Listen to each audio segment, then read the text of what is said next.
আসসালামু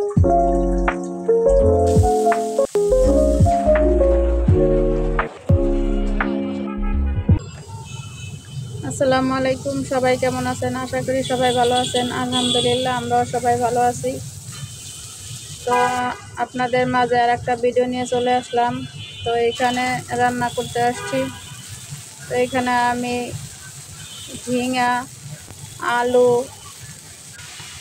পটল, বটবটি এই 4 পদের জিনিস নিয়েছি ভাজি করার জন্য। তো এখানে ভাজিটা বসিয়ে দিলাম।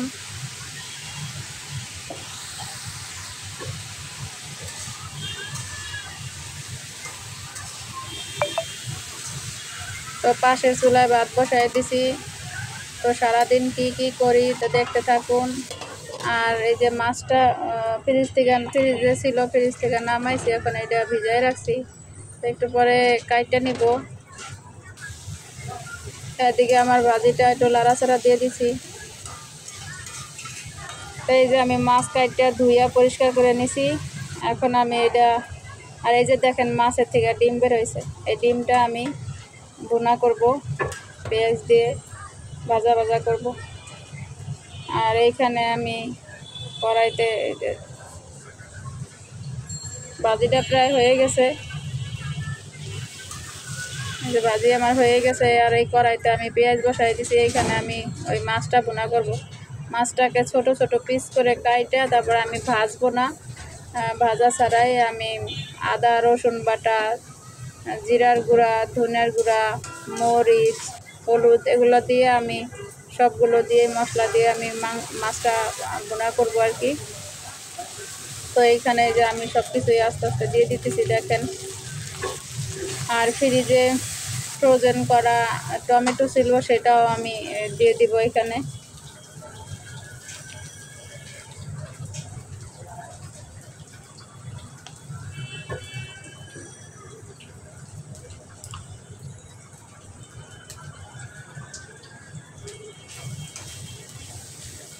একটু পানি দিয়ে দিলাম।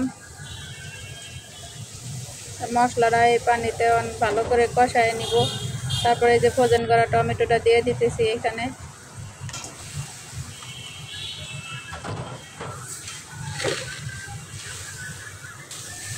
আর এই যে পাশের চুলায় আমি ওই যে ডিমটা সেদ্ধ করতে বসাই দিছি।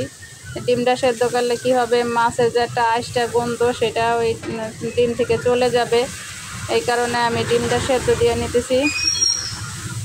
এই যে সেদ্ধ প্রায় হয়ে গেছে, এখন আমি এটা নামিয়ে নিব। আর এই যে চুলায় আমি পেঁয়াজ আর কাঁচামরিচ ভেজে নিব।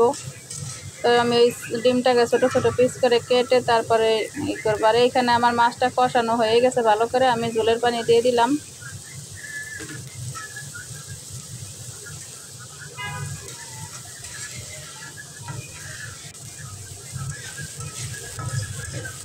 তো আমার পেঁয়াজটা ভাজা হয়ে গেছে, এখন আমি যে একটু পানি দিয়ে হলুদ আর মরিচ দিয়ে দিব। তো এটাও আমি ভালো করে কষাই নিয়ে তারপরে এদিকে আমি যে ধনিয়া পাতা, মাছটা প্রায় হয়ে গেছে, ধনিয়া পাতা দিয়ে আর একটু জাল দিয়ে তারপর আমি মাছটা নামিয়ে দিব।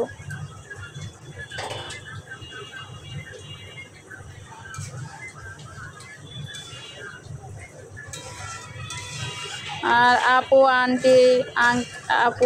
আন্টি আঙ্কেলরা যারা যারা ভিডিওটা দেখেন, সবাইয়ের কাছে বলতেছি যে সবাই আমার ভিডিওটা দেখে নেবেন, লাইক কমেন্ট শেয়ার করে দিবেন, আর প্লিজ চ্যানেলটা সাবস্ক্রাইব করে দিবেন।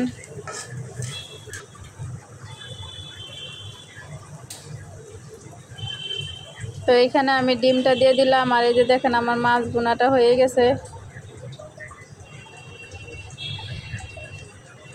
এই যে দারুণ একটা কালার আসছে। আর এদিকে আমার ডিম ভাজাটাও হয়ে গেছে, দেখেন কত সুন্দর হয়েছে ডিম ভাজাটা। আর এদিকে আমি বিছনা চাদর উঠায় এনেছি, ঘর ঝাড়া মোছা করলাম, তারপরে বিছনা চাদরটা 2টা রুমের চাদরে উঠায় এনেছি। এখন এই চাদরগুলো ভিজাইছি, ধুবো। আর এদিকে বিছনাটা বিছাই নিব। তো কাজ কাম শেষ করে এখন যাইতেছি বড় মেয়েকে নিয়ে কোচিংয়ে। দেখেন তানহা কীভাবে সিঁড়িতে লাফাইতেছে। তো কোচিংয়ে যাইতেছি, তো দেখতে থাকেন, চলেন আমাদের সাথে।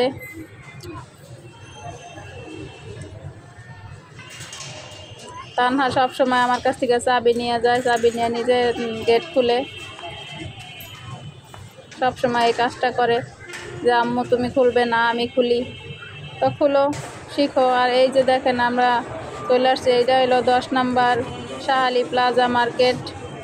তো আমি হাঁটতেছিলাম আর ভিডিও করতেছিলাম, এই কারণে কাঁপাকাঁপি করতেছিল। তো কেউ কিছু মনে করবেন না, হাঁটার সময় ভিডিও করলে একটু কাঁপাকাঁপি করে, কারণ হাতে মোবাইল থাকে, এটা স্ট্যান্ড থাকে না। তো এই কারণে এরকম। এই যে দেখেন মার্কেটের ভিতর দিয়ে যাইতেছি। তো আমরা এই পাশে আইসা পড়ছি মেয়ের কোচিংয়ের কাছে। তো এইখানে কোচিং থেকে চলে আসছি, এখন আসার সময় একটু ভিডিও করলাম। এইটা মিরপুর হোপ মার্কেট, বেশ নাম করা এই মার্কেটটা। এই মার্কেটে অনেক দোকান, মানে অনেক বড় এরিয়া জুড়ে মার্কেটটা। আর আপনার এখানে সুলভ মূল্যে সব কিছু, যে সব জিনিস এইখানে পাওয়া যায়, এমন কিছু নাই যে না পাওয়া যায় এইখানে। তো এইখানে আসবেন আপনারা, আসে মার্কেট করবেন। এইখানে মানে কম মূল্যে আপনারা জিনিস পেয়ে যাবেন এইখানে। তো আমরা এইখানে সব সময় আসি, মানে প্রতিদিন আসা হয়, কারণ মেয়ের স্কুলে এখানে, কোচিং এখানে।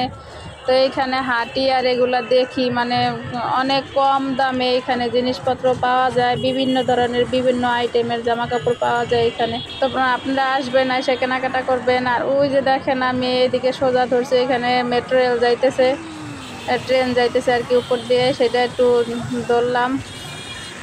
আর এই যে এখন মেয়ের স্কুল কোচিং ছুটি হবে, তো ছুটি হয়েছে অলরেডি। এই যে এইখানে আবার বললাম যে ফুচকা খাওয়ার জন্য, যে ফুচকা খাবে। পরে মেয়ে বললো ঠিক আছে, ফুচকা খাওয়ার জন্য বসে পড়লাম। তো এই যে ফুচকা খাইতেছে। আর এই যে ছোটো মেয়ে, ওর আবার পেটে ব্যথা করতেছিল, খাবে না বলছে।